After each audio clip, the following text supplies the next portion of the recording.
کہ جن بچوں کو ہم مدارس میں یا اسکولس میں پڑھاتے ہیں انہیں وہاں پر تعلیم اور ادب دی جاتی ہے، لیکن یہی بچے جب گھر لوٹ کر آتے ہیں تو گھر کے اندر اپنے گھر کا ماحول جدا پاتے ہیں۔ گویا ہمارے وہ بچے جو اسکول اور کالجز میں پڑھتے ہیں، جو تعلیم اور جو تہذیب و اسکول اور کالجز میں سیکھتے ہیں، گھر آنے کے بعد وہ تعلیم وہ تہذیب انہیں نہیں ملتی۔ گویا بیک وقت میں بچے دو دو زندگیاں گزارتے ہیں، ایک تعلیمی میدان جو اسکول میں دیا جاتا ہے اور ایک گھر کا ماحول جو بالکل تعلیم سے جدا ہوتا ہے۔ یہی وجہ ہے کہ تعلیم کے کارگر نہ ہونے میں ایک اہم رول ہے۔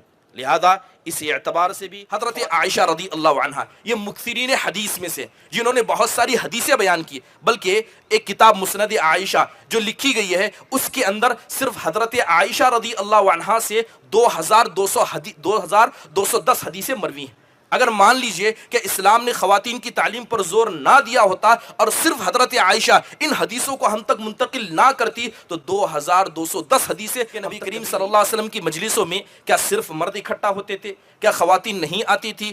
نبی کریم صلی اللہ علیہ وسلم جس مسجد میں نماز پڑھایا کرتے کیا وہاں پر خواتین نہیں آیا کرتی تھی؟ بلکہ خواتین نے نبی کریم صلی اللہ علیہ وسلم سے شکایت کی اور گزارش کی اور کہا کہ غلبت علینا الرجال، کہ ہم پر مرد غالب ہو گئے، ساری نصیحتیں وہ لے جاتے ہیں، سارا علم وہ لے جاتے ہیں۔ اللہ کے نبی علیہ الصلوۃ والسلام نے ان کی شکایت کو سنا اور اللہ کے نبی نے ان کے لیے خاص دن مقرر کیا جس دن جا کر اللہ کے نبی خواتین کو تعلیم دیا۔ اہمیت و افادیت یہ عنوان مجھے دیا گیا تھا۔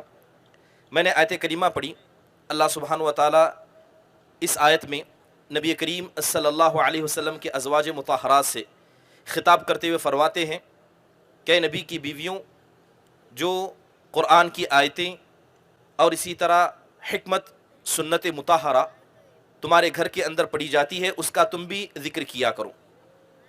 محترم حاضرین، یہ بات ہم سب جانتے ہیں کہ خواتین کی تعلیم، اس کی اہمیت اور دور حاضر میں ضرورت کیا ہے۔ اگر بنیادی طور پر چند نقاط میں کہا جائے تو کوئی بھی معاشرہ خواتین کو تعلیم دیے بغیر آگے نہیں بڑھ سکتا۔ تو جو بھی معاشرہ آگے بڑھنا چاہتا ہے تو ضروری ہے کہ وہ خواتین کو تعلیم دے، کیونکہ یہی وہ خواتین ہیں جو بچوں کی تربیت کریں گی اور ایسے اولاد کو یا ایسے بچوں کو معاشرے کے سامنے رکھیں گی جو معاشرے کے لیے قدوہ اور نمونہ بن سکے۔ اور دوسری اہم بات، دور حاضر کے تناظر سے دیکھا جائے کہ خواتین کی تعلیم اور خصوصی طور پر دینی تعلیم اس لیے بھی ضروری ہے کہ خواتین کے معاملات کو لے کر، چاہے وہ ملک عزیز میں ہو یا عالمی پیمانے پر ہو، بے شمار شبہات اور شہوات ابھارے جا رہے ہیں۔ بات کی جائے شبہات کی، ابھی حال ہی میں کرناٹک کے اندر برقعے کا مسئلہ اٹھایا گیا۔ بسا اوقات سوشل میڈیا اور ملٹی میڈیا یا صحافت کے ذریعے یا دیگر وسائل کے ذریعے خواتین کے میراث کا مسئلہ، اسلام کا خواتین پر ظلم کرنے کا مسئلہ یا اس طرح کے بے شمار الزامات خواتین کے حوالے سے شبہات کے ذریعے ہمارے خواتین میں داخل کیے جاتے ہیں۔ اگر خواتین کو تعلیم نہ دی جائے تو ان شبہات کا اور اسی طرح ان شہوتوں کا سب سے پہلا شکار ہماری خواتین بنیں گی۔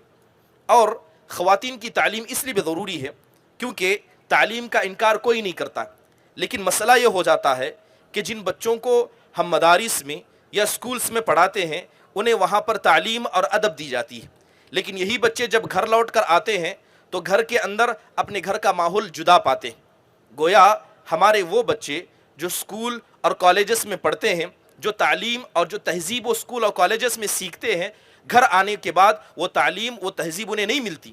گویا بیک وقت میں بچے دو دو زندگیاں گزارتے ہیں، ایک تعلیمی میدان جو اسکول میں دیا جاتا ہے اور ایک گھر کا ماحول جو بالکل تعلیم سے جدا ہوتا ہے۔ یہی وجہ ہے کہ تعلیم کے کارگر نہ ہونے میں ایک اہم رول ہے، لہذا اس اعتبار سے بھی خواتین کی تعلیم ضروری ہے۔ محترم حاضرین، اگر بات خواتین کی تعلیم کی جائے تو سب سے پہلے ضروری ہے کہ اس بات کو طے کیا جائے کہ آخر کار خواتین کا مقام معاشرے میں ہے کیا؟ کیا اسلام نے سچ میں خواتین کو معاشرے کا حصہ سمجھا ہے؟ کیا معاشرے میں انہیں کوئی مقام عطا کیا ہے؟ جب اس کو سمجھا جائے گا تو ان کی تعلیم کو سمجھنا زیادہ آسان ہوگا۔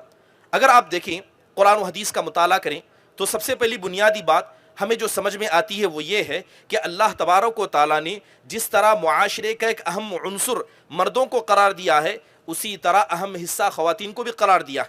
بات اگر خلقت پیدائش کے اعتبار سے کی جائے تو اللہ تعالیٰ نے صاف فرما دیا کہ خلقکم من نفس واحدہ، کہ اللہ تعالیٰ نے چاہے مردوں کو ہو یا عورتوں کو ہو ایک نفس سے پیدا کیا ہے. گویا پیدا کرنے کے اعتبار سے مرد و عورت میں کوئی فرق نہیں ہے.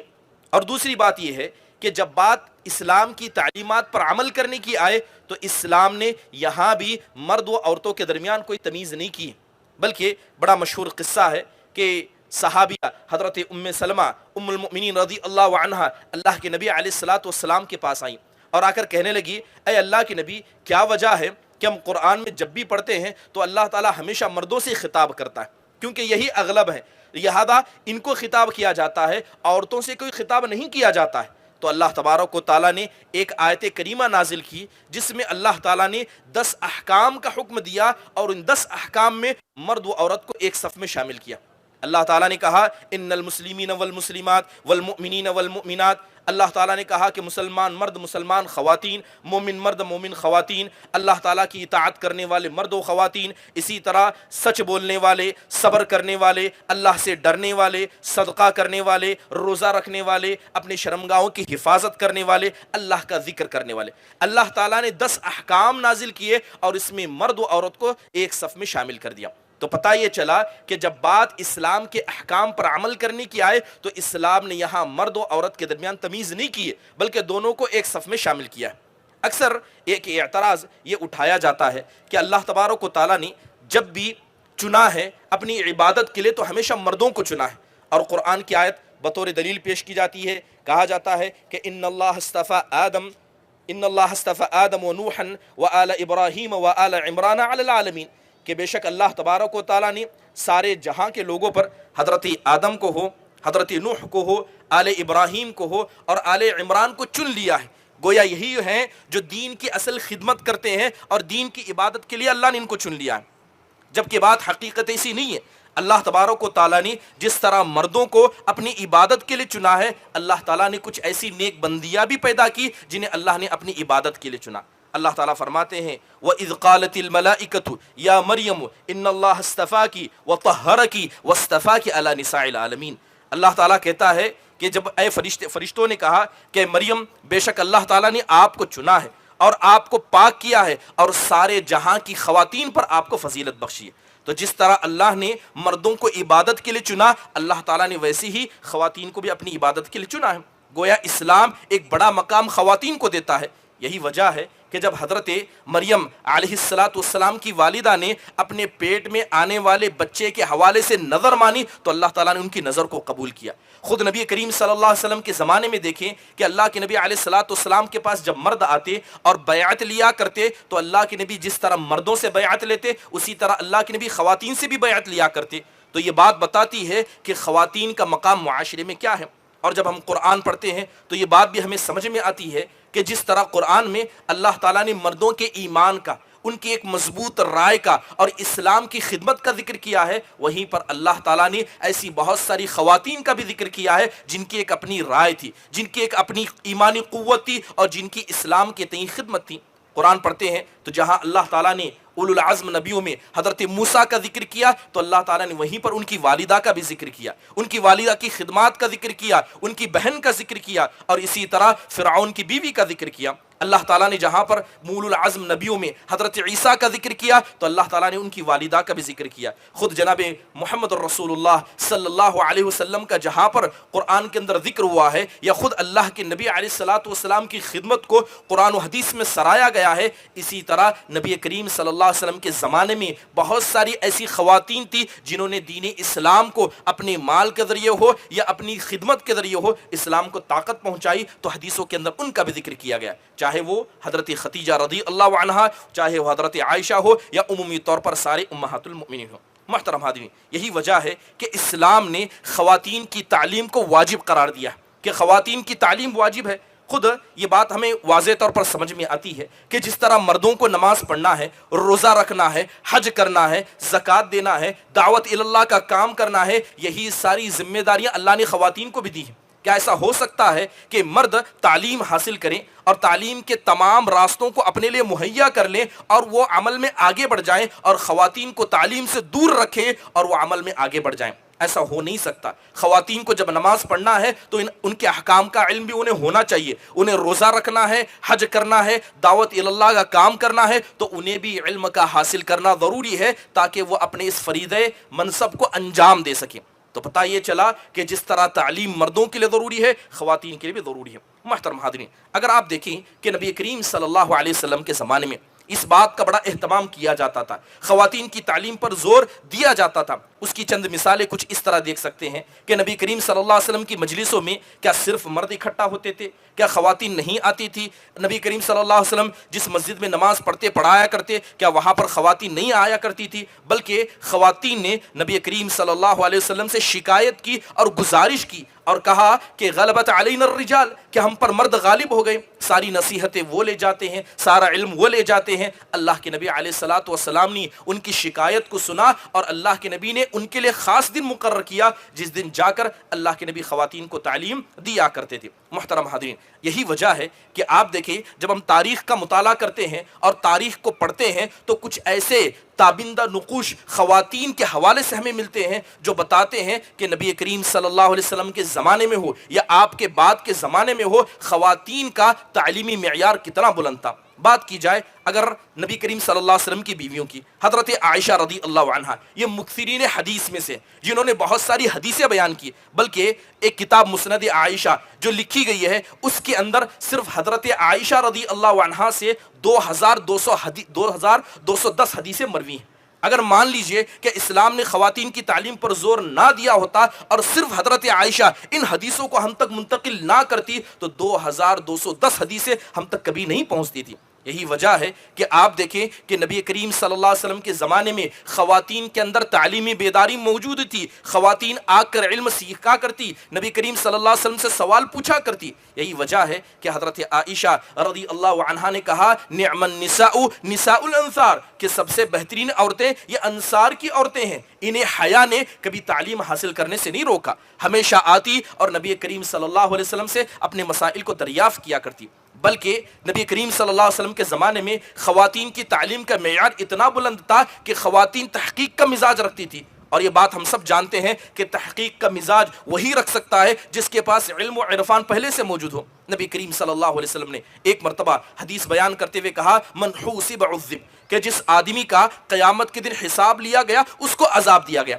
اب حضرت عائشہ نے حدیث سنا تو فوراً اللہ کے نبی علیہ الصلوۃ والسلام سے سوال کیا اور کہنے لگی اے اللہ کے نبی علیہ الصلوۃ والسلام، قرآن میں تو اللہ کہتا ہے فسوف یحاسب حسابا یسیرا، کہ اللہ تو قیامت کے دن اپنے بندوں کا بڑا آسان حساب لے گا، اور آپ کہتے ہیں کہ جس کا حساب اللہ نے لیا اللہ نے اس کو عذاب دے دیا۔ تو آپ دیکھیں کہ کس طرح تحقیق کا مزاج نبی کریم صلی اللہ علیہ وسلم کے زمانے کی خواتین میں موجود تھا۔ ایک مرتبہ حضرت عبداللہ بن مسعود رضی اللہ عنہ نے یہ حدیث بیان کرتے ہوئے کہا کہ اللہ تعالیٰ نے ایسی عورتوں پر لعنت بھیجی ہے جو اپنے بالوں میں زائد بالوں کو جوڑتی ہیں اور اسی طرح کچھ کام انجام دیتی ہیں۔ جب یہ بات ام یعقوب نے سنی تو کہا کہ میں نے پورا قرآن پڑھا ہے، جو دو دفتر کے درمیان قرآن ہے سارا قرآن میں نے پڑھا ہے، لیکن جو بات آپ نے اللہ کے حوالے سے کہی ہے وہ میں نے قرآن میں نہیں پڑھی ہے، یہ بات آپ نے کہاں سے کہی؟ تو حضرت عبداللہ بن مسعود نے کہا کیا تم نے قرآن کی آیت نہیں پڑھی جس کے اندر اللہ کہتا ہے وَمَا آتَاكُمُ الرَّسُولُ فَخُذُوهُ وَمَا نَهَاكُمْ عَنْهُ فَانْتَهُوا، نبی کریم صلی اللہ علیہ وسلم نے لعنت بھیجی،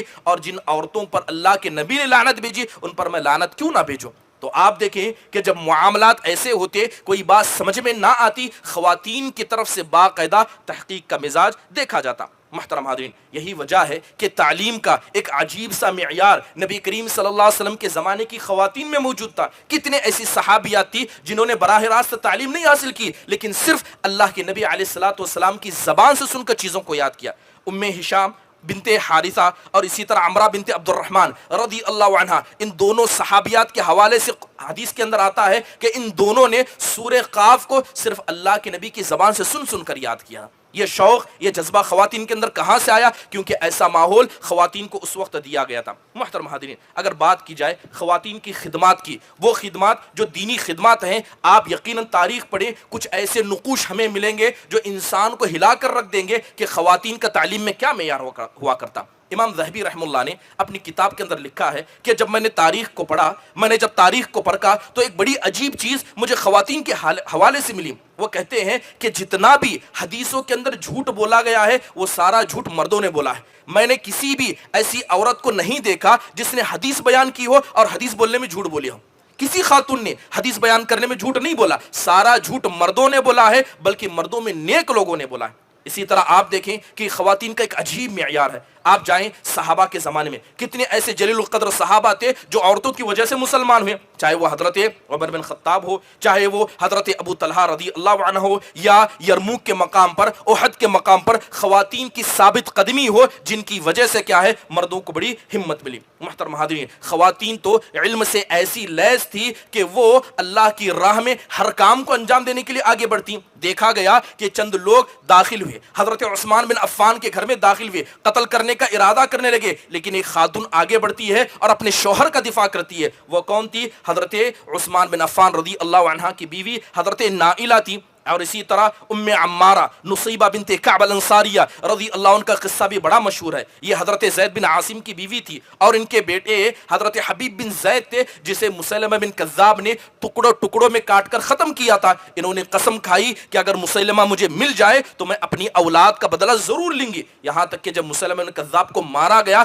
تو انہوں نے اپنی خنجر سے مسلمہ بن کذاب کی گردن کو کاٹا تھا. محترم حاضرین، یہ جذبہ خواتین کے اندر کہاں سے آیا تھا؟ یہ جذبہ خواتین کے اندر یقیناً ایک علم کا اور اسی طرح اس کے بہترین ماحول کا اثر تھا. محترم حاضرین، اگر آپ دیکھیں خواتین کی خدمت کے حوالے سے دیکھیں، یقیناً خواتین کے بے شمار خدمتیں ہیں. حضرت عائشہ بنت حسین بن علی حضرت حسین کی بیٹی ہے. آپ جانتے ہیں کہ تاریخ کی بہت ساری کتابیں ہیں، لیکن دو بڑی مشہور کتابیں ہیں جو کتابیں سند کے ساتھ نقل کی گئی، جس میں سیرت ابن اسحاق اور سیرت ابن ہشام کا ذکر آتا ہے. ان دونوں کتابوں کو پڑھتے ہیں، اس کے اندر جتنی بے شمار روایتیں نقل کی گئی ہیں، اکثر روایتیں عائشہ بنت حسین بن علی رضی اللہ عنہ کے حوالے سے نقل کی گئی. حضرت عائشہ جو حضرت علی رضی اللہ عنہ کے بیٹے کی بیٹی تھی، انہوں نے اکثر حدیثیں بیان کی ہے، اور سیرت ابن اسحاق اور سیرت ابن ہشام کے اندر اکثر حدیثیں انہی سے منقول ہیں. امام بلادری رحم اللہ نے اپنی کتاب فتح البلدان کے اندر لکھا ہے کہ جب میں نے تاریخ کو پڑھا تو پتا چلا کہ اکثر صحابہ لکھنا پڑھنا نہیں جانتے تھے، مگر اسلام کے آنے کے وقت جب اسلام آیا تو 5 ایسی خواتین تھی جو نبی کریم صلی اللہ علیہ وسلم کے زمانے میں اسلام کے آنے کے وقت لکھنا پڑھنا جانتی تھی. ان میں حضرت حفصہ بنت عمر، حضرت ام کلثوم بنت عقبہ، حضرت عائشہ بنت سعید، کریمہ بنت مقداد اور الشفا بن عبداللہ العدویہ القرشیہ رضی اللہ عنہا کا ذکر آتا ہے. اکثر صحابہ لکھنا پڑھنا نہیں جانتے تھے، مگر یہ 5 خواتین زمانے جاہلیت ہی سے لکھنا پڑھنا جانتی تھیں. آپ تاریخ پڑھے، امام ابن سعد نے طبقات الکبریٰ کے اندر لکھا ہے کہ جب میں نے حدیثوں کو ٹوٹلا تو تقریباً 700 ایسے صحابیات ملی جنہوں نے اللہ کے نبی سے حدیثوں کو نقل کیا. ایک دو نہیں، 700 صحابیہ انہوں نے اللہ کے نبی سے حدیثوں کو نقل کیا. امام ابن حجر رحم اللہ نے اپنی کتاب الاصابہ فی تمیز الصحابہ کے اندر جہاں محدثین کو نقل کیا، وہاں پر بہت سارے محدثات کا ذکر کیا جنہوں نے حدیثوں کو بیان کیا. تو تقریباً 1543 ایسے محدثہ ہیں جنہوں نے حدیثوں کو نقل کیا.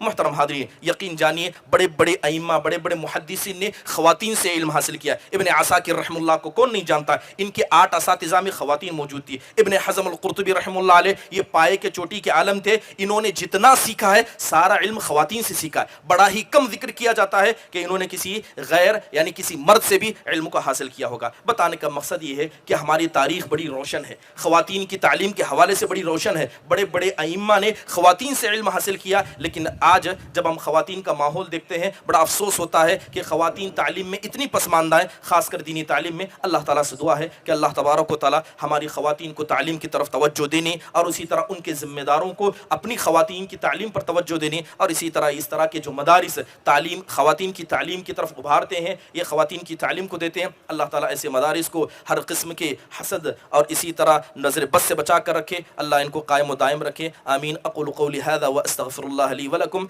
ولسائر المسلمين من كل ذنب فاستغفروا انه هو الغفور الرحيم. جزاكم الله خير. السلام عليكم ورحمة الله وبركاته.